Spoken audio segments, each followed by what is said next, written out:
Hello everyone. आज हम start करने जा रहे हैं gravitation, which is first chapter of science 1 class 10th Maharashtra board. Before starting this chapter हम फोकस करेंगे कुछ एग्जाम्पल्स ऑफ ग्रेविटेशन, तो उससे ज़्यादा क्लियर होगा टॉपिक आपको। तो बहुत कॉमन एग्जाम्पल्स हैं जो आप अपने चारों तरफ भी देखते हैं। For example, when book falls from your table, तो बुक फॉल होती है तो वो किधर ड्रॉप होती है? सरफेस में, ग्राउंड में जाके ड्रॉप होती है। इसका एक और एग्जाम्पल ले सकते हैं हम, जैसे अर्थ एंड प्लेनेट्स हैं, तो अर्थ प्लेनेट्स अपनी अपनी प्रॉपर पोजीशन में सन को ऑर्बिट करते हैं। ये भी बिकॉज ऑफ ग्रेविटेशनल फोर्स होता है। और एक बहुत इंटरेस्टिंग, ये आपने 9th में भी पढ़ा होगा कि force from the moon that causes tides, high and low tides cause करता है।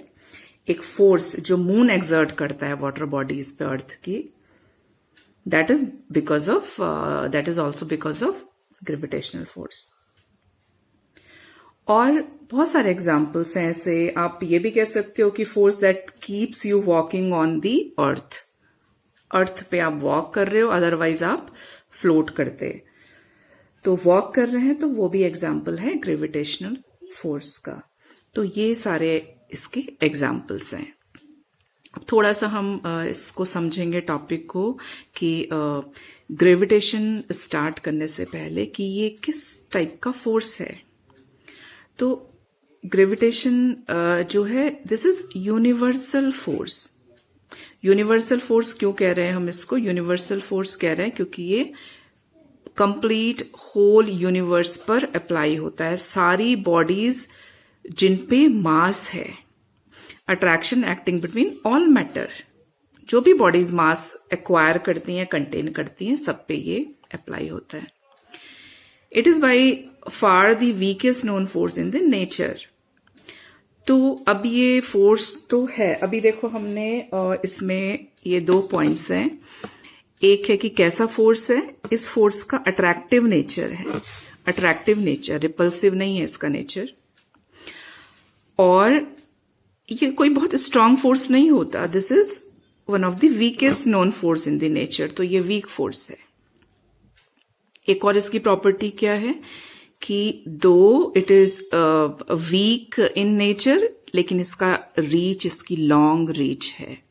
लॉन्ग रीच का मतलब कि ये सिर्फ हमारी अर्थ या हमारे सोलर सिस्टम ही नहीं, even other galaxy, solar system, whole cosmos में जितने भी मास कंटेन करने वाली बॉडीज हैं, सबको एक दूसरे से कनेक्ट करता है। तो one way it has long reach, और because of this long reach इसका एक्शन यूनिवर्सल एक्शन है।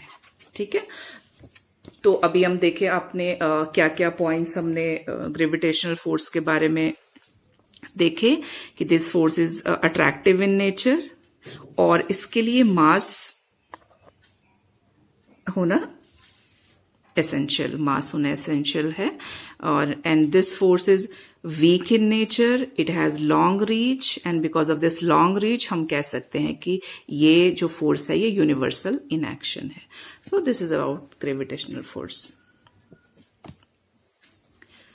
अब हम आगे बढ़ते हैं चैप्टर में। तो आप जब चैप्टर स्टार्ट करते हैं तो चैप्टर में देखेंगे रिकॉल वाली कुछ एक्टिविटीज या कुछ क्वेश्चंस होते हैं।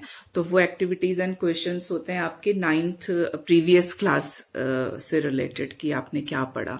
तो क्योंकि अब यहाँ पे फोर्स पढ़ने जा रहे हैं, तो कुछ फोर्स से रिलेटेड छोटे छोटे क्वेश्चंस हैं, 3-4 क्वेश्चंस हैं इसमें। तो ये क्वेश्चंस देख लेते हैं। फर्स्ट क्वेश्चन है आपका, what are the effects of a force acting on an object. अब आप किसी ऑब्जेक्ट पे अगर कोई फोर्स अप्लाई करते हो, सपोज आपका कोई बॉल है, आप उसको स्क्वीज करते हो, तो अगर इलास्टिक है उसका नेचर, तो वो क्या करेगा? वो अपना शेप और साइज चेंज करेगा। तो when we apply force we can change shape और साइज ऑफ दैट ऑब्जेक्ट। और क्या कर सकते हैं जब फोर्स अप्लाई करते हैं? तो object it can start moving. अगर if object is at rest position तो वो मूव करना, वो मोशन में आ जाता है. और अगर ऑब्जेक्ट मोशन में है और आप यहां से एक बॉल ऐसे रोल होते हुए जा रही है और आप उसको स्टॉप कर रहे हो ऐसे, तो ऑब्जेक्ट स्टॉप हो जाता है. तो यस, ये भी फोर्स का इफेक्ट है ऑन द ऑब्जेक्ट. नेक्स्ट आप कह सकते हैं कि यस, अगर ऑब्जेक्ट में आप फोर्स अप्लाई करते हो तो वो ऑब्जेक्ट एक्सेलरेट भी हो सकता है एंड डिसेलरेट भी हो सकता है. तो एक्सेलरेशन एंड डिसेलरेशन ये भी हमने 9th में पढ़ा है. What is acceleration? Acceleration is rate of change of velocity. Rate of change of velocity. Rate of change of velocity कैसा चेंज? रेट में पॉजिटिव चेंज. पॉजिटिव चेंज का मतलब जब वेलोसिटी इंक्रीज हो रही है, then we call it positive acceleration और ओनली एक्सेलरेशन. डिसेलरेशन, अब सपोज एक कार को आप ब्रेक अप्लाई करते हो तो स्लोली वो स्टॉप हो जाती है, मींस उसकी वेलोसिटी डिक्रीज हो रही है. This we can also call negative acceleration. Negative acceleration और डिसेलरेशन.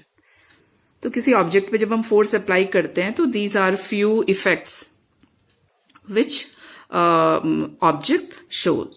तो ये सारे इफेक्ट्स हैं. फिर नेक्स्ट क्वेश्चन है आपके, कैन यू रिकॉल एक्टिविटी में what types of forces are you familiar with. तो अगर हम अपने सराउंडिंग में देखते हैं तो there are various types of forces. अगर हम ब्रॉडली फोर्सेस को डिवाइड करते हैं तो ये भी अगेन ये 9th में है. Contact and non contact forces हैं. और जो हम रेगुलर अपने लाइफ में अपने सराउंडिंग में देखते हैं तो हम फोर्स ऑफ फ्रिक्शन देखते हैं, आप gravitational force, magnetic force, spring force, है ना. तो ये सारे फोर्स हम एक्सपीरियंस करते हैं. अब आप थोड़ा सा रिकॉल करें अगर, तो फ्रिक्शनल फोर्स का एग्जांपल है जैसे आप वॉक करते हो ग्राउंड पे, तो जो नॉर्मल ग्राउंड होते हैं, जैसे आप रोड पे वॉक कर रहे हो, आपको इजी होता है वॉक करना, ठीक है, क्योंकि वो ज्यादा फ्रिक्शन आपका प्रोवाइड करता है. लेकिन अगर आप स्नो के ऊपर या आइस के ऊपर आप वॉक करोगे तो आपको थोड़ा सा प्रॉब्लम होगा, क्योंकि आइस लेस फ्रिक्शन प्रोवाइड करती है. ठीक है, ये सब कुछ एग्जाम्पल्स है. जैसे राइटिंग है आपका, आप ये मैं बॉल पेन से लिख रही हूं तो बॉल पेन जो है हमको वो रोलिंग फ्रिक्शन देता है. बॉल पेन कैसे रोलिंग फ्रिक्शन देता है. और अगर आप तो बॉल पेन से जब लिखते हो आपको एक डिफरेंट फील आता है, राइटिंग में स्मूथ फील होता है. पेंसिल हमको स्लाइडिंग फ्रिक्शन देता है. पेंसिल से जब हम लिखते हैं तो स्लाइड वाला फील देता है. ठीक है, तो ये फ्रिक्शन है. ग्रेविटेशन फोर्स हम अभी एग्जांपल्स हमने पढ़े हैं इसके.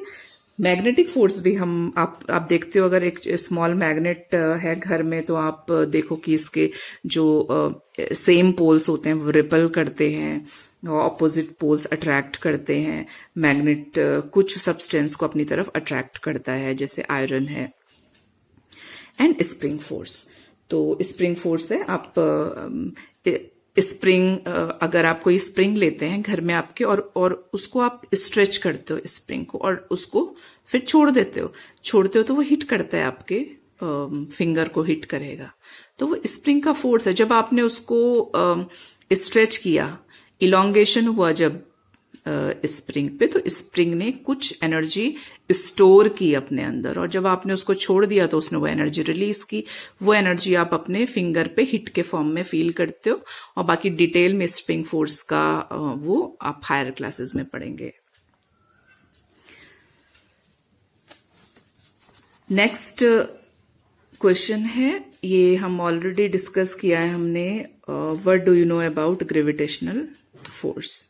तो ग्रेविटेशनल फोर्स को अब थोड़ा सा तो हम समझ गए हैं कि क्या है ग्रेविटेशनल फोर्स. ग्रेविटेशनल फोर्स क्या है? It is attractive in nature. ये दो ऑब्जेक्ट्स को अट्रैक्ट करता है. कैसे ऑब्जेक्ट्स को अट्रैक्ट करता है ये? The object contain mass. We call gravitational force attractive because they always tries to pull mass together, और ये कभी भी रिपेल नहीं करेगा. तो this is about gravitational force. अब आपका नेक्स्ट स्टार्ट होता है topic gravitation. Before starting gravitation और इसकी एक्टिविटीज विद एग्जांपल्स एक्सप्लेन किए हुए हैं। यहाँ पे कुछ साइंटिस्ट हैं जिनको आपको पता होना चाहिए कि ये सब साइंटिस्ट का कंट्रीब्यूशन है ग्रेविटेशन को एक्सप्लेन करने के लिए। और बिफोर स्टार्टिंग ग्रेविटेशन आप सबसे पहले जो एक एग्जाम्पल और स्टोरी दिमाग में आती है वो एप्पल वाली स्टोरी। लेकिन एप्पल वाली story it is not like कि एक एप्पल फॉल हुआ और न्यूटन को पता चल गया कि यस दिस इज ग्रेविटेशन, ऐसा नहीं है। देयर आर साइंटिस्ट जिनका कंट्रीब्यूशन है टुवर्ड्स ग्रेविटेशन। अगेन ये भी आप हायर क्लासेस में पढ़ेंगे, लेकिन कुछ साइंटिस्ट, आपको इन साइंटिस्ट के नाम मालूम होने चाहिए एटलीस्ट टू ऑनर देम। तो न्यूटन तो हम पढ़ने ही वाले हैं। The phenomena of gravitation was discovered by sir Isaac Newton. Other than Newton we have scientist Nicolaus Copernicus. ठीक है, एक ये साइंटिस्ट है, एक है गैलीलियो गैलीली, इनके बारे में वैसे सुना होगा आपने। इटालियन एस्ट्रोनॉमर टाइको ब्राहे, ये डैनिश एस्ट्रोनॉमर थे और इनके स्टूडेंट थे जोनास केपलर। तो केपलर्स लॉ हम पढ़ने वाले हैं अभी आगे। ये जर्मन एस्ट्रोनॉमर थे। तो ये साइंटिस्ट के बारे में है, ये मालूम होना चाहिए आपको चैप्टर पढ़ते हुए। ठीक है,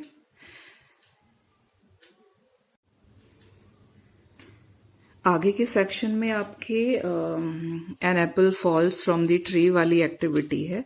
तो उस एक्टिविटी को समझते हैं। उस एक्टिविटी में आपको बताया है कि देयर इज अ ट्री और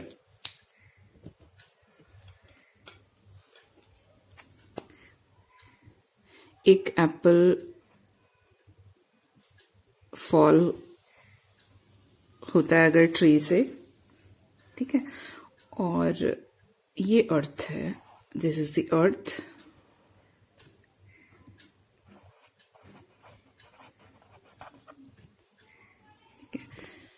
तो जब ये एप्पल फॉल होता है तो ये हो रहा है fall because of direction of gravity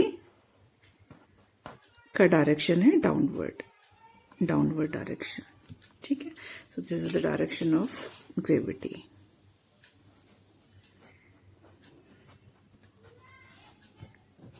This is the direction of gravity.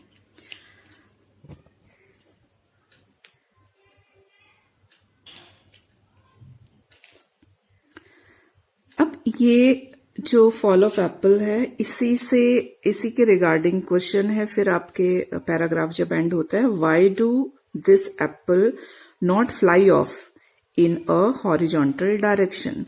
ये एप्पल ऐसे इस डायरेक्शन में फ्लाई क्यों नहीं किया, हॉरिजॉन्टल डायरेक्शन में ये फ्लाई क्यों नहीं किया, दिस इज द क्वेश्चन। ये वर्टिकली फॉल क्यों हो रहा है, तो ये इसमें क्वेश्चन है। तो वर्टिकली फॉल होता है क्योंकि जो ग्रेविटी है वो towards core of the earth mean centre of the earth attract करती है ऑब्जेक्ट को। तो जब toward centre of the earth attraction feel करेगा ऑब्जेक्ट, तो उसका जो फॉल होगा वो वर्टिकल फॉल होगा, हॉरिजॉन्टल फॉल नहीं होगा। ठीक है, इसका एग्जाम्पल हम मून से भी ले सकते हैं। यहीं पे आगे आपके पास क्वेश्चन और एक छोटी सी एक्टिविटी तो नहीं है, क्वेश्चंस हैं पूछे हुए। तो यहां पे मैं उसी को एक्सप्लेन कर लेती हूँ। Suppose this is the moon, ये मून, यहाँ पे मून ड्रॉ करते हैं। अब ये मून है एंड दिस इज अर्थ। अब मून का जो मून फील करता है, जो एक्सपीरियंस करता है मून, वो टुवर्ड्स अर्थ वो वर्टिकल पुल एक्सपीरियंस करता है। अब अगर ये सिर्फ अगर मून ऐसा एक्सपीरियंस करता है टुवर्ड्स अर्थ तो ये इसमें फॉल हो जाता, लेकिन फॉल नहीं होता है, मालूम है हमको। तो इसका मतलब कि मून भी अर्थ पे अप्लाई करता है अपना ग्रेविटेशनल फोर्स। अर्थ और मून के उसके ग्रेविटेशनल फोर्स में, उसके ग्रेविटी में जो डिफरेंस होता है, वो डिफरेंस होता है बिकॉज ऑफ मास। वो हम आगे पढ़ने वाले हैं। तो ये डायरेक्शन है मून का, और हॉरिजॉन्टली इसको इस डायरेक्शन में मूव करना चाहिए ना, मतलब नेचुरली तो इसको इधर मूव करना चाहिए मून को। लेकिन मून क्या करता है, मून जो एक पुल ऑफ ग्रेविटी फील करता है, वो पुल ऑफ ग्रेविटी मून के पाथ को कैसे बना देती है, वो अर्थ को ऑर्बिट करेगा, मतलब वो इस डायरेक्शन में मूव करेगा। तो ये जो इसका पाथ है जो मून एक्चुअल में एक्वायर करता है, इस पाथ को हम क्या कहते हैं, इसको आप लिख सकते हो, ये जो पाथ है, this is the path, this is the orbit of the moon around the earth. Orbit of the moon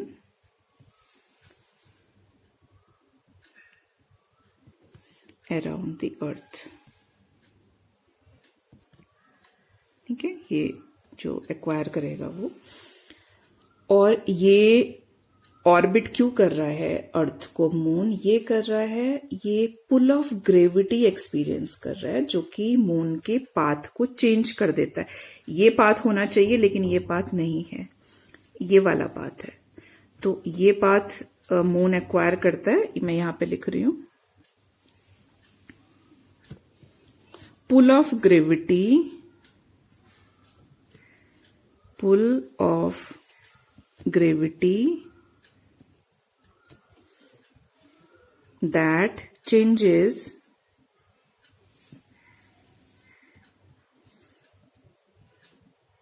path of the moon।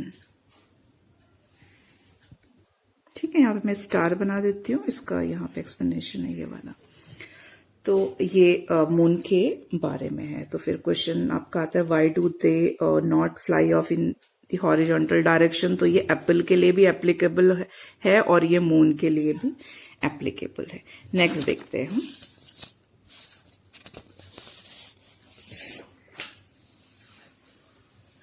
तो ये इसका आंसर है, आप वीडियो पॉज करके कॉपी भी कर सकते हैं।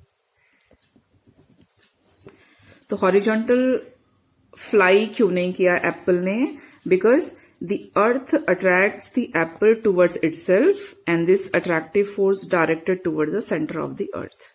The direction from the apple on the tree to the center of the earth is the vertical direction at the position of the apple, and thus the apple falls vertically downwards. तो this is the reason। और ये moon के regarding भी it applies. यहाँ पे ये आपके text में है एक्चुअल में। Newton thought that if the forces of gravitation acts on apple, जो ट्री से फॉल हो रहा है एक सर्टेन हाइट से, तो ये मून पे भी अप्लाई हो सकता है। It can be applied on even greater bodies. तो यस, वो अप्लाई होता है। Can it act on even farther object, लेकिन अगर बहुत दूर ऑब्जेक्ट है लाइक प्लैनेट्स एंड द सन, उन पे भी अप्लाई होता है, बिल्कुल उन पे भी अप्लाई होता है। ठीक है, तो आई होप अभी आपको समझ आया होगा अच्छे से। Now next topic is force and motion. तो फोर्स एंड मोशन में भी आपको पूछा है रिकॉल करने को। 9th क्लास में आपने न्यूटन्स लॉज ऑफ मोशंस पढ़े हैं और बहुत अच्छे से ये सब पॉइंट्स एक्सप्लेन भी किए थे हमने। तो न्यूटन्स लॉज ऑफ मोशन में फर्स्ट लॉ, ये तो याद हो गया होगा आपको कि every object is a state of uniform motion will remain in that state of motion unless as external force acts on it. तो अगर कोई बॉडी मोशन में है तो वो कंटिन्यूअस मोशन में रहेगी जब तक कि उस पर कोई एक्सटर्नल अनबैलेंस्ड फोर्स अप्लाई नहीं करते हम। ठीक है, और इसका एक्सप्लेनेशन ऐसे क्यों होता है, कैसे, अभी उस डिटेल में नहीं जाएंगे।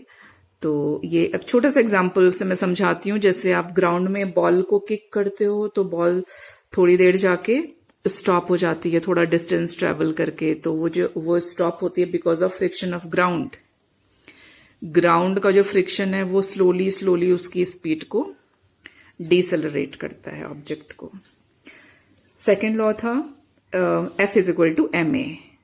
फोर्स क्या होता है? फोर्स होता है मास टाइम्स एक्सेलरेशन। एक्सेलरेशन कितना मास है उतने टाइम्स ज्यादा हो जाता है, दैट इज फोर्स। और थर्ड आपका बहुत फेमस और कॉमन लॉ है, for every action there is an equal and opposite reaction. तो ये सब 9th का पार्ट था। अब नेक्स्ट टॉपिक आता है circular motion and centripetal force. Circular motion and centripetal force. तो सर्कुलर मोशन सेंट्रिपिटल फोर्स में यहाँ पे एक एक्टिविटी दी है, उस एक्टिविटी को समझेंगे पहले। तो उस एक्टिविटी में suppose here is a boy, ठीक है, और उसके पास ये थ्रेड है और ऐसे बना देते हैं इसको, if this is the thread, और यहां पे इसने स्टोन इस थ्रेड से बांधा हुआ है और इसको बहुत फास्ट सर्कुलर मोशन प्रोवाइड कर रहा है। Again there is also same condition की सेंटर में ये जो सेंटर में बॉय है, ये इस ऑब्जेक्ट पे, अब यहाँ पे भी 2 ऑब्जेक्ट है ना, एक ये है और एक ये है, तो ये इस ऑब्जेक्ट पे जो फोर्स एक्सर्ट कर रहा है वो टुवर्ड सेंटर फील करेगा। ये ऑब्जेक्ट कैसे फील करेगा? फोर्स को टुवर्ड सेंटर फील करेगा।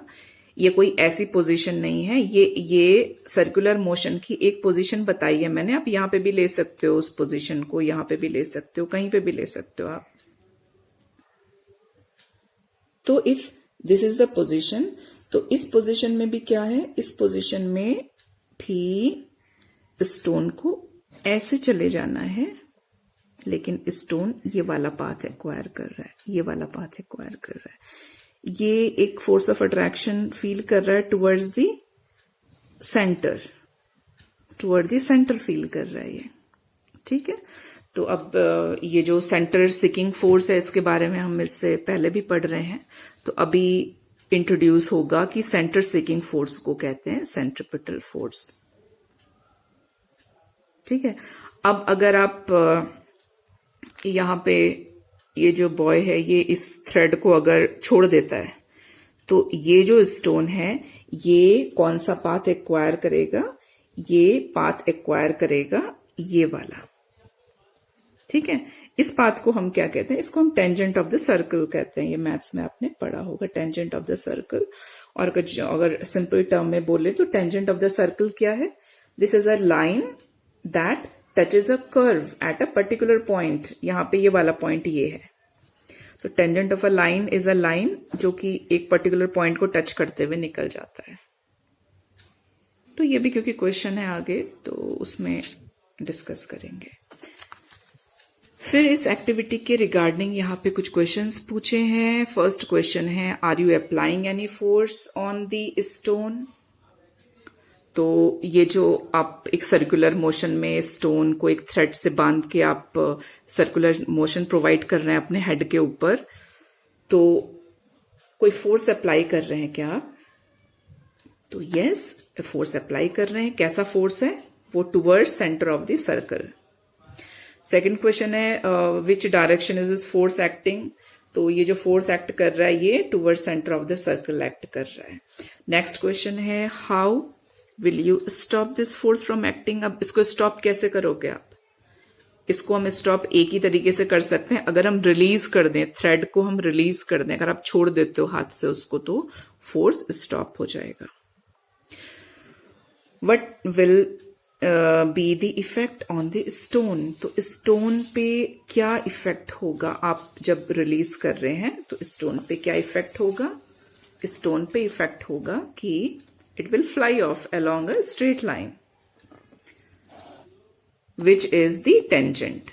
तो जो स्टोन है वो फ्लाई करेगा आपके एक कर्व के जिस इंस्टेंट ऑफ टाइम की हम बात कर रहे हैं उस पॉइंट पे कर्व के जिस इंस्टेंट ऑफ टाइम की हम बात कर रहे हैं उस पॉइंट पे कैसा टेंजेंट बन रहा है वो उस डायरेक्शन में फ्लाई कर जाएगा।